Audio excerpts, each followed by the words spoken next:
आप देख रहे हैं आलोका संघाराम महाविहार संघर्ष नगर नागपुर से निकली हुई ये भव्य धम्म रैली।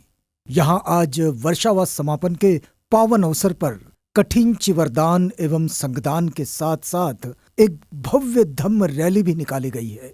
बौद्धों की पारंपरिक जीवन शैली की याद दिलाती हुई ये रैली वास्तव में श्रद्धा, अनुशासन और करुणा का एक जीवंत प्रतीक है।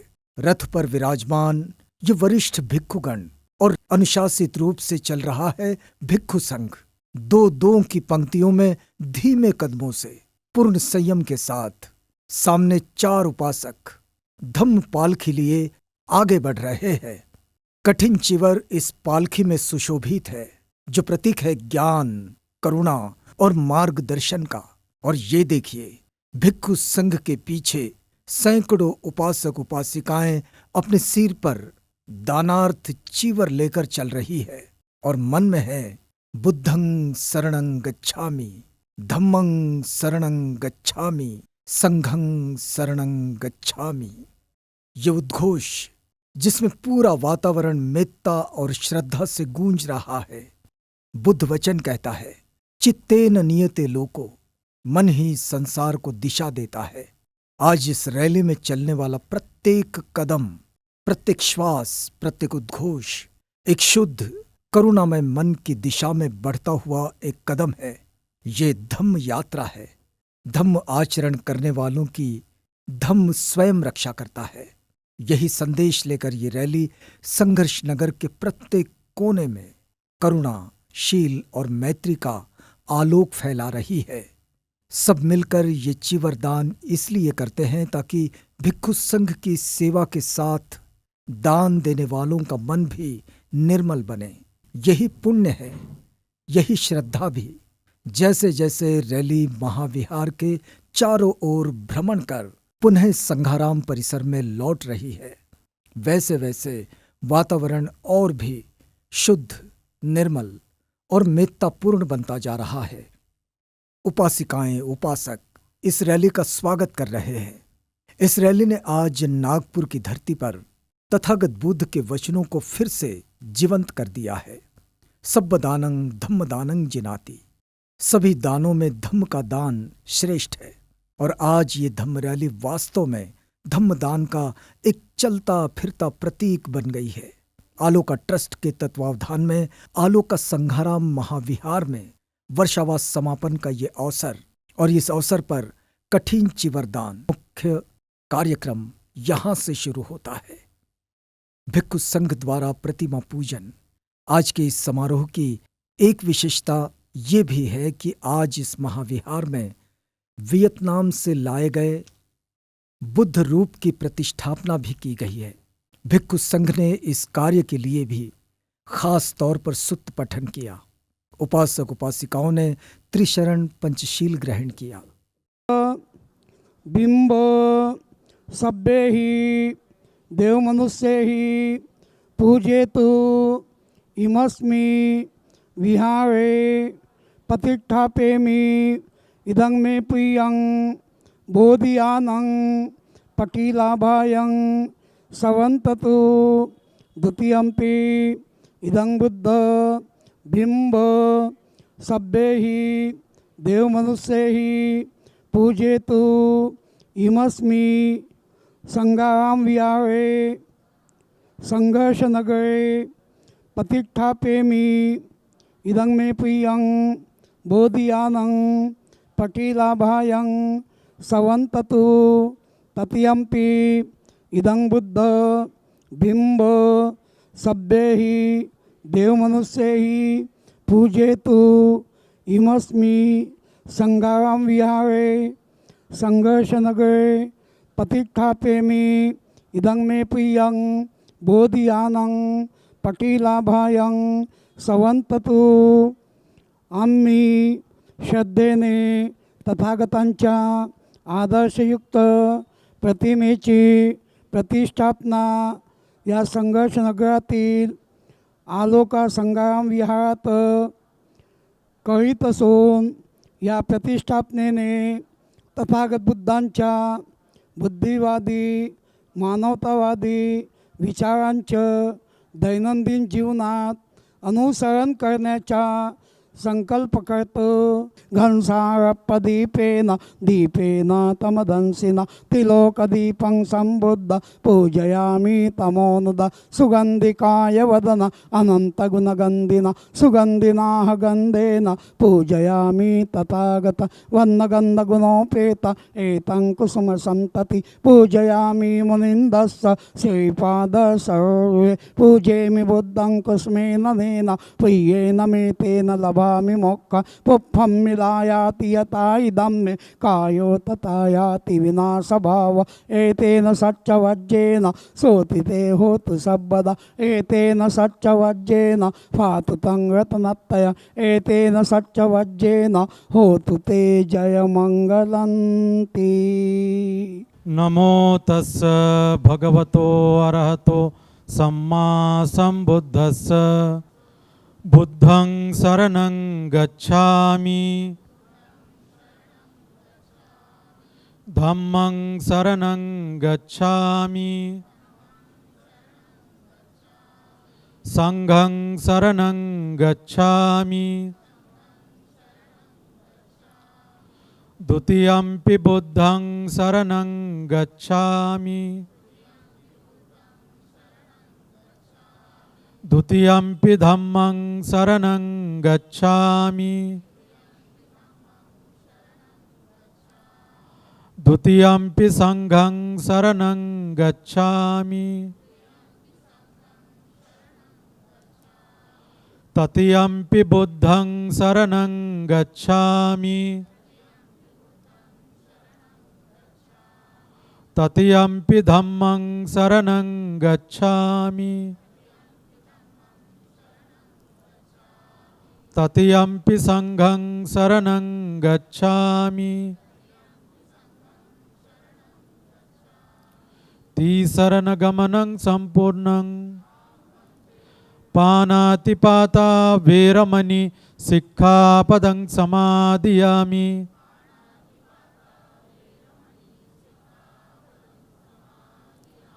अदिन्नदान वेरमणि सिक्खापदं समादियामि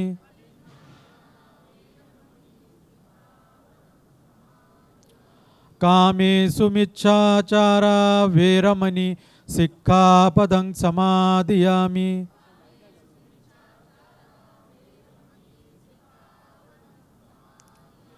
मूसावादा वेरमणि सिक्खापदं समादियामि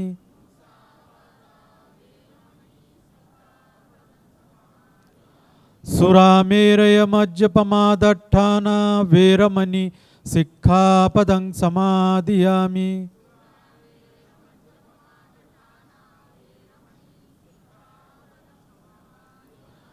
तिसरणेन सद्धिं पंचशीलं धम्मं साधुकं सुरक्षितं कृत्वा अप्पमादेन सम्पादेथ. साधु साधु साधु.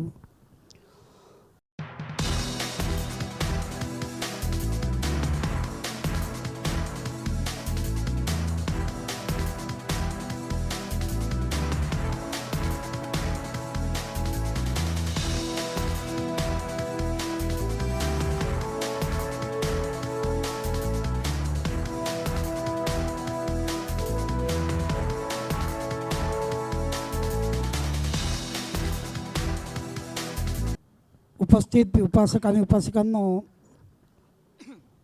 श्रीलंकेच्या महामेहुना मोनेस्ट्रीचे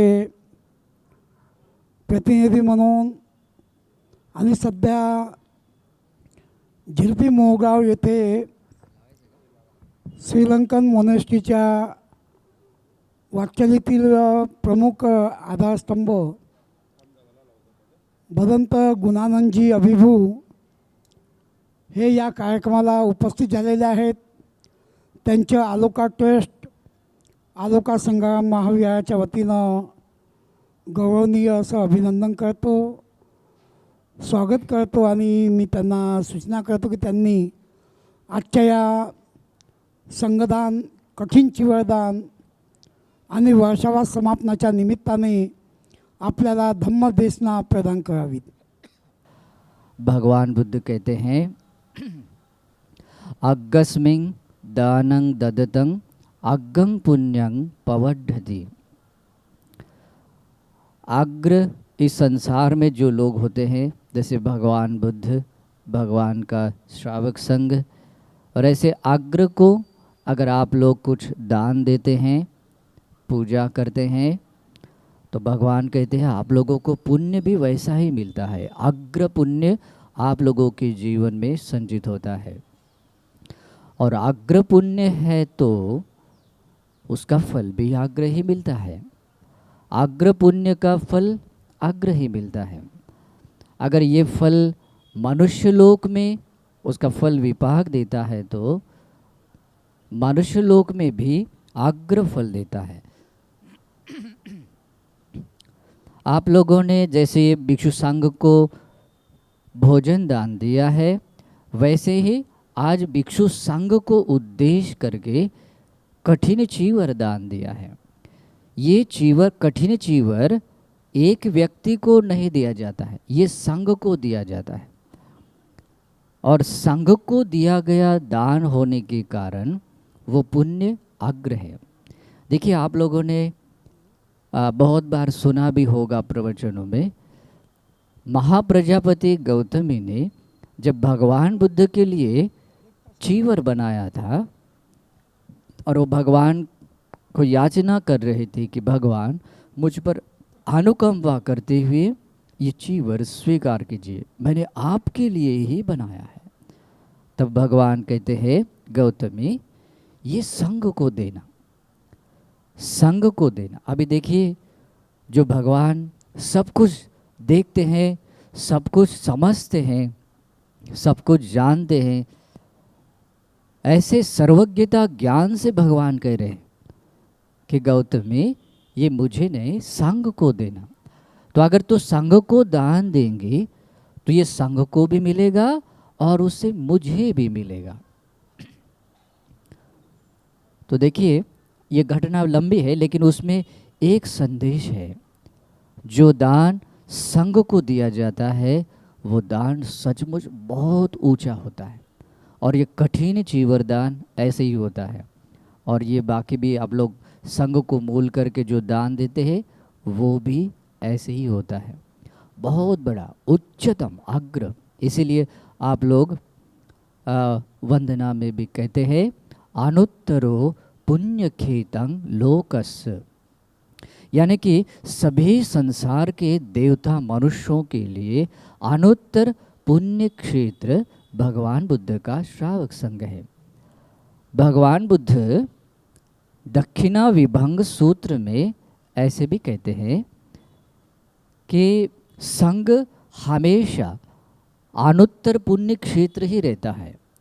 यहाँ तक कि भविष्य में ऐसे भी भिक्षु लोग आएंगे जो ठीक तरीके से शील का पालन नहीं करेंगे, लेकिन उन लोगों को भी संघ को मूल करके भिक्षु संघस्य देम, ये मैं भिक्षु संघ को दान देता हूँ, ऐसी श्रद्धा से, ऐसी चेतना से कोई दान देता है तो भगवान कहते हैं वो पुण्य भी सबसे ऊंचा, इस संसार में जो अनुत्तर है वो अनुत्तर ही रहता है। तो सोचो उपासकों, आप लोगों ने आज शीलवान गुणवान भिक्षु लोगों को दान दिया है। और ये ऐसा क्यों होता है? क्योंकि संघ जब कहते हैं तो यहाँ उपस्थित जितने भिक्षु लोग हैं, उपसंपदा प्राप्त भिक्षु है, उतने ही लोग नहीं आते। जब संघ, ये संज्ञा आती है तो उस संघ में अरहंत सारे पुत्र भंते भी आते हैं, और संघ में द्वितीय स्थान पर विराजमान अरहंत महामोग्गलान भंते जी भी आते हैं। तृतीय स्थान पर विराजमान अरहंत महाकाश्यप भंते जी भी आते हैं। चतुर्थ स्थान पर विराजमान अरहंत अनिरुद्ध भंते जी भी आते। तो आदि अरहंत परंपराओं से आए अष्टपुरुष पुद्गल श्रावक संघ इसमें आता है। और इस कारण से संघ में अनंत गुण होते हैं, और अनंत गुण होने के कारण संघ को दिया गया दान वो अनंत, विपाक अनंत पुण्य देने वाला होता है। इसी कारण से उपासकों, संघ को आज जो आप लोगों ने कठिन ची वरदान दिया है और संघ को जो भी दान दिया है, ये दान सचमुच ऐसा ही है। इस दान पुण्य का रहस्य मैं आप लोगों को और भी क्लियरली थोड़ा समझाना चाहता हूँ। दान पुण्य एक ऐसा है, भगवान बुद्ध कहते हैं दानं दुर्गति निवारण, यानी कि दान जब आप लोग साधारण सा भी देते हैं तो वो दान आप लोगों को सुगति जाने के लिए कारण बन सकता है। आलोका संग्राम महाविहार के हमारे सभी उपासक उपासिकाएं जिन्होंने पिछले कई दिनों से इस कठिन जीवदान के कार्यक्रम को सफल बनाने के दृष्टिकोण से श्रम किया, मेहनत की, वे सभी धन्यवाद के पात्र हैं।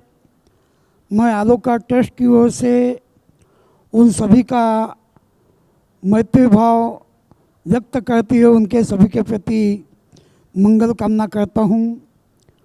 तो आलोका ट्रस्ट के सचिव भदंत ज्ञानबोधि जी यह कठिन जीवदान के लिए उपासकों को आमंत्रित करें, ऐसा मैं उनसे निवेदन करता हूँ।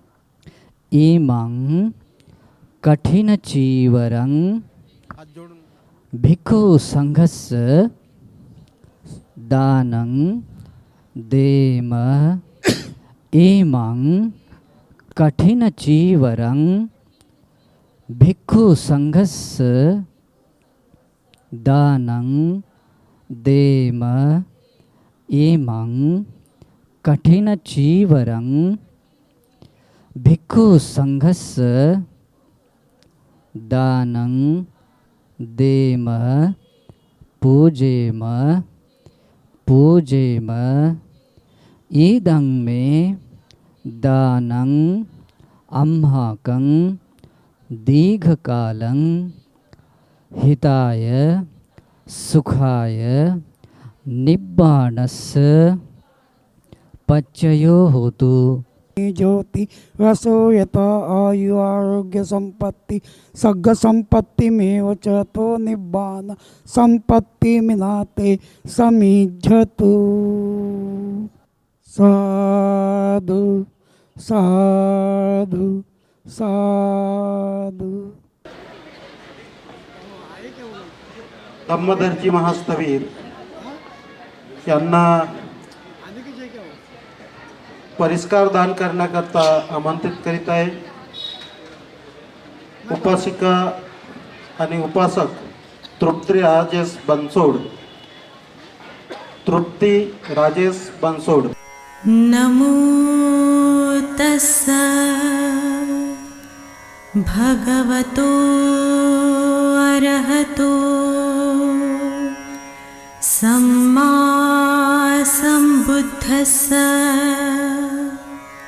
नमो तस्सा भगवतो अरहतो सम्मा सम्बुद्धस्सा। नमो तस्सा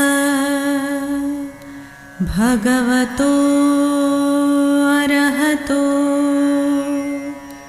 सम्मा सम्बुद्धस्सा।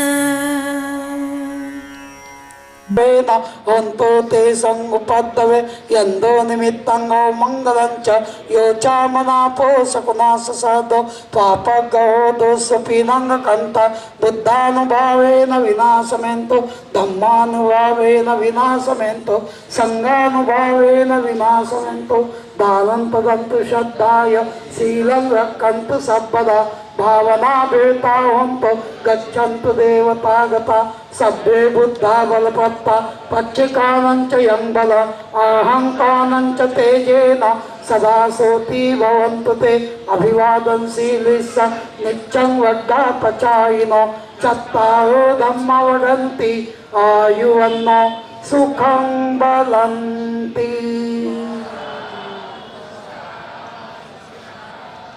तो आज आलोक का संग्राम महाविहार से इस कठिन चीवरदान उत्सव के अवसर पर रैली निकाली गई, जिसमें चीवर पल्लकी पर रखकर और जिसमें भी उपासक उपासिकाएं हैं, भिक्षु संघ है, वो सब चारिका निकाल कर यहाँ पर आए और यहाँ पर हर वर्ष की तरह अपने ज्ञान बोधि महाद्वारा के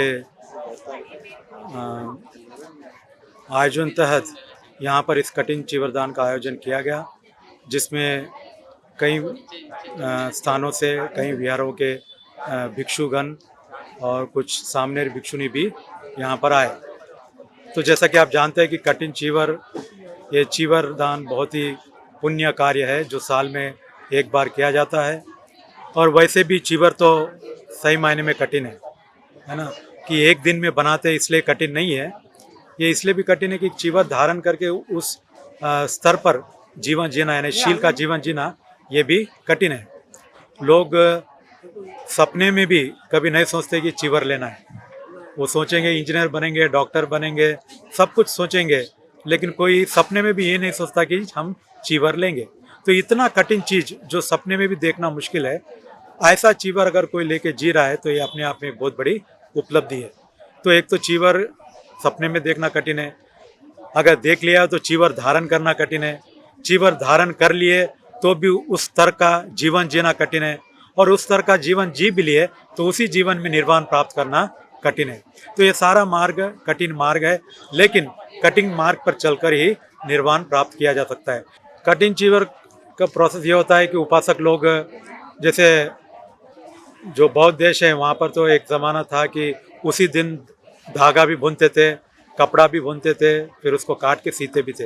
लेकिन आज वो वातावरण नहीं रहा, तो लोग कपड़ा लाते हैं और एक ही दिन में उसे काट कर सी कर फिर दूसरे दिन सुबह, यानी एक रात में सी कर दूसरे दिन सुबह दान करते हैं। ऐसे हम उन सब के लिए मंगल कामना करते हैं। भवतु सब्ब मंगलम। आलोक संघाराम महाविहारामध्ये कठीण चीवरदानोत्सवाच्या अनुषंगाने काल रात्रभर उपासक उपासिकांनी खूप कठीण परिश्रम करून चीवर शिवलं। त्यानंतर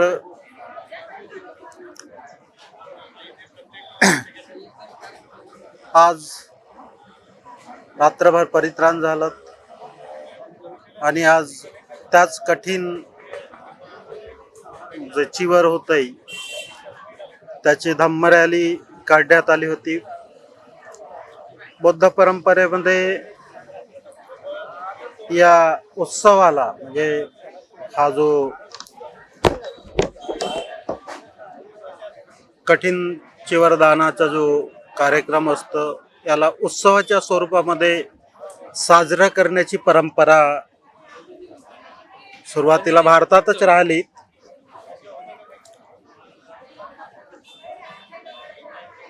इथून बौद्ध धर्म हद्दपार झाल्यानंतर ती परंपरा बौद्धिस्ट राष्ट्रांनी जोपासली आणि आजही त्या राष्ट्रांमध्ये हे जे कठीण चीवरदानोत्सव कार्यक्रम आहेत, हे मोठ्या उत्साहामध्ये साजरे केले जात असतात।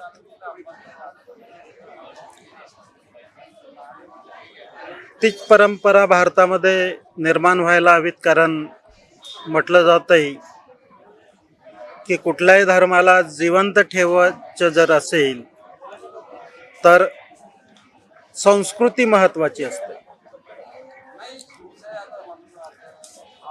जर कुठल्याही धर्माला संपवायचं असेल तर संस्कृतीला संपवा, आपोआप धर्म संपतो, त्याचे विचार संपतात किंवा तो प्रवाह संपतो। म्हणून बौद्धांची ती म्हणजे खरी परंपरा बौद्धांची आहे आणि यामध्ये आपण सम्मिलित होणं म्हणजे नेमकं काय, फक्त उत्सव साजरा करणं नाही, तर आपण पुण्य संपादन करतोय। कठीण चीवरदानाचं जे पुण्य आहे कारण आपण प्रवचनामध्ये ऐकलात की जे कठीण दानोत्सवाचं जे पुण्य आहे ते महामेरू जे आहे की महामेरू पर्वत कुठल्या साधारण हवेने किंवा तुफानाने ते हलत नाही, तसंच हे जे कठीण दानाचं पुण्य आहे. मेरा नाम समीर रामटेके है और मैं नागपुर में रहता हूँ और मैं Buddhist entrepreneurs association of commerce of industry का नागपुर प्रेसिडेंट हूँ। तो हमारे जो आलोका संघ है संघाराम महाविहार है, यहाँ पे कठिन चीवरदान का आलोका ट्रस्ट के तरफ से आयोजन किया गया था। तो इस चीवरदान में हमने हमारा श्रमदान दे के चीवर बनाया था और उस चीवर का आज हमने एक रैली के मार्फत प्रबोधन किया था। हमारा उद्देश्य था कि इस कठिन चीवरदान का जो ये महापर्व रहता है, जो बुद्धिस्ट देशों में जिस तरह से बड़े पैमाने पे इसको मनाया जाता है, उस तरह से हम इस देश में भी अपने बुद्ध के देश में भी उसको बड़े पैमाने में मनाएं और इसका जो महत्व है कठिन चीवरदान का, ये महत्व जनलोक में पहुँचे, इसके लिए हमने ये रैली निकाली थी। नमो बुद्धाय, जय भीम। मेरा नाम सतीश नागदेव है, मैं भंडारा से यहाँ आया हूँ। कठिन चीवरदान तो वर्षवास के बाद ही आयोजित होता है और ये साल में एक ही बार होता है, तो ये बहुत उपलब्धि होती है उपासक उपासिकाओं के लिए इसमें जुड़े, क्योंकि जो इसकी बनावट होती है वो रात से ही शुरू होती है, जिसमें कपड़े को सिलाई करके उसको पूरा बंधाया जाता है और एक चीवर तैयार करा जाता है और दूसरे दिन धम्मदेशना शुरू होते ही इसका कठिन चीवर दान करते हैं। तो आज हमने जो रैली के माध्यम से देखा, बहुत लोग यहाँ जुड़े। पहले तो इसके कम जागरूकता थी, अभी तो बहुत लोगों में इसकी जागरूकता बढ़ गई। रैली में बहुत लोगों ने प्रतिसाद दिया, बहुत लोग जुड़े हुए थे। जय भीम। नाम होता है, मैं अजिंक्य रामटेके गोंदिया से हूँ। Buddhist entrepreneur association of commerce industry से गोंदिया सेक्रेटरी हूँ मैं। और इस रैली के माध्यम से हम लोग माननीय श्री रत्नदेव कामड़े साहब के माध्यम से इस रैली में जुड़े हुए हैं और काफ़ी सालों से हम लोग ये प्रोग्राम अटेंड करते आ रहे हुए हैं। और जैसा कि अभी वर्षवास समापन होने के बाद में ये प्रोग्राम लिया जाता है और उसी के साथ में कठिन चीवरदान का एक बहुत अच्छा कार्यक्रम आजकल अपने यहाँ होने लगा है, जैसा फॉरेन कंट्री में देखने के बाद में। उसी दौरान रात भर पूरा चीवर स्टिचिंग करने के बाद सुबह हम लोग रैली निकालते हैं और रैली में काफ़ी अच्छे तरीके से बाकी लोगों को समझाते कि अपना जो बुद्धिस्ट कम्युनिटी का प्रोग्राम हो इस तरह से होना चाहिए। जय भीम, नमो बुद्धाय। मी आरती सचिन मेश्राम। पिछले मैं कई सालों से उपसद ग्रुप में B Ratnadeep sir, B Sweety madam Kamde, इनके माध्यम से जुड़ी हूँ और मैं हर साल यहाँ पे आती हूँ और रैली में उपस्थित रहती हूँ। और ये रैली में रहने का ये मतलब है कि इस रैली से हम सारी इसको जनता को यही उद्देश्य देना चाहते हैं कि हम शांति से ये मार्ग अपनाते हैं और हम सभी लोगों को शांति का संदेश देना चाहते हैं। बस यही हमारा ये उद्देश्य रहता है। हाँ, कठिन चीवरदान का यही महत्व है। हम लोग 2 दिन से यहाँ पे हम लोग लगातार यहाँ पे प्रयास चलता रहता है, तैयारी चलती रहती है। सुबह 6 बजे से लेके फूल लाने से लेके हम लोग यहाँ पे अपने हाथों से सुई से धागे से बोना, सब चीज़ तैयार करना, रंगोली से लेके हर चीज़ यहाँ पे साफ़ सफाई से लेके हम लोग तैयारी करते हैं और रात भर चीवर हम लोग सिलाते हैं। और वो प्रोसेस के लिए वो जो इतना पवित्र प्रोसेस है कि हम उसके माध्यम से सभी लोगों को ये बोलना चाहते हैं कि सभी लोग यहाँ पे आना चाहिए और इस प्रोग्राम का उन्होंने ये करना चाहिए, प्रोत्साहन करना चाहिए और इसका पुण्य सभी ने लेना चाहिए। जय भीम, नमो बुद्धाय। मी दामिनी रामटेके गोंदियावरून आलेली आहे। गेल्या 4 वर्षापासून आम्ही दरवर्षी इथे ह्या कार्यक्रमाला येतो, कठीण चीवरदान या कार्यक्रमाला। आणि जेव्हापासून आम्ही इथे येत आहोत त्याचा खूप आम्हाला लाभ होत आहे। आणि कठीण चीवरदान ह्या कार्यक्रमामध्ये आदल्या दिवशीपासून म्हणजे संध्याकाळी आदल्या दिवशी आम्ही सकाळपासून इथे येऊन सगळं डेकोरेशन वगैरे भंतीच्या मार्गदर्शनाखाली करतो। तसंच सगळ्या म्हणजे जितके सगळं आयोजन आहे, भंतींचे भोजनदान वगैरे सगळं, त्यांना जे दान द्यायचं आहे त्या सगळ्या गोष्टी करतो। आणि रात्री म्हणजे मध्यरात्रीपर्यंत हे कार्यक्रम चालत असते। म्हणजे ते शिवतात कठीण चीवरदान बाहेरून बोलवून शिवतात आणि शिवल्यानंतर ते सकाळी दुसऱ्या दिवशी, त्या दिवशी हा कार्यक्रम असतो महत्त्वाचं, त्या सकाळपर्यंत ते शिवलं तर ते सकाळी 7पर्यंत आणि नंतर मग रॅली निघते. ती रॅली इथून म्हणजे पूर्ण ऑल ओव्हर इंदोऱ्यापर्यंत जाते रॅली आणि ती पुन्हा इथे परत येऊन पुन्हा इथे ती भंतेजी, सगळ्या भंतेजींना बोलवलेले जे आदरणीय भंतेजी आहेत त्यांना दान दिलं जाते आणि तसेच भोजनाचं सुद्धा दान दिलं जाते. आणि दरवर्षी आमची जी बीची टीम आहे, माननीय रत्नदीप कांबळे सर यांच्या मार्गदर्शनाखाली सगळी बी टीम काम करते. हर साल की तरह इस साल में भी संगाराम बुद्ध विहार के माध्यम से कठिन चिवरदान का आयोजन किया जाता है। पिछले कल 4 तारीख को कठिन चिवरदान को सिलाया गया है और ये विधि के हिसाब से इस चिवरदान को रात भर में सिलाया जाता है और 24 घंटे इस चिवरदान की जो बुद्ध ने जो बताया है उस मार्ग पर चिवरदान को तैयार किया जाता है। और जो भंते जिस विहार में उपसंपदा करते हैं उस भंते जी को वो कठिन चिवरदान दान दिया जाता है। इस बार संग्राम बुद्ध विहार के माध्यम से अलोका ट्रस्ट के अध्यक्ष पूजनीय भंते विनय रखिता इनके मार्गदर्शन में पूजनीय भंते ज्ञानबोधि जी को कठिन चिवरदान प्रदान किया गया है और इस माध्यम से आज कठिन चिवरदान की एक रैली भी हमने नागपुर शहर में घुमाने की कोशिश की और इसका मतलब ये था कि चिवर कठिन दान के माध्यम से हर बुद्धिस्ट लोगों को कठिन चिवरदान क्या होता है उसका उनको लाभ मिले। और विदेश में बुद्धिस्ट कंट्री में जिस ढंग से कठिन चिवरदान होता है वो कठिन चिवरदान इंडिया में भी हो, क्योंकि बुद्ध का धम्म ये इंडिया से पैदा हुआ है। आज माझ्या मतदारसंघातील संगाराम बुद्ध विहार परिसरामध्ये तथागत भगवान गौतम बुद्ध यांची ही अनोखी अशी आणि मला वाटतं देशातली पहिली प्रतिमा या ठिकाणी जी प्रस्थापित झाली आणि त्यासाठी आमचे पूजनीय भंते भदंत विनय रखितो, भदंत ज्ञानबोधीजी, आमचे आपल्या दीक्षाभूमी स्मारक समितीचे सदस्य आदरणीय पूज्य भदंत नाग दीपांकरजी यांनी अतोनात कष्ट घेतलेत आणि ही भेट आज या ठिकाणी आम्हा पूर्ण नागपूरकरांना या ठिकाणी दिली, त्याबद्दल त्यांचं मी या ठिकाणी नागपूर उत्तरच्या जनतेच्या वतीनं अभिनंदन करतो आणि स्वागत करतो।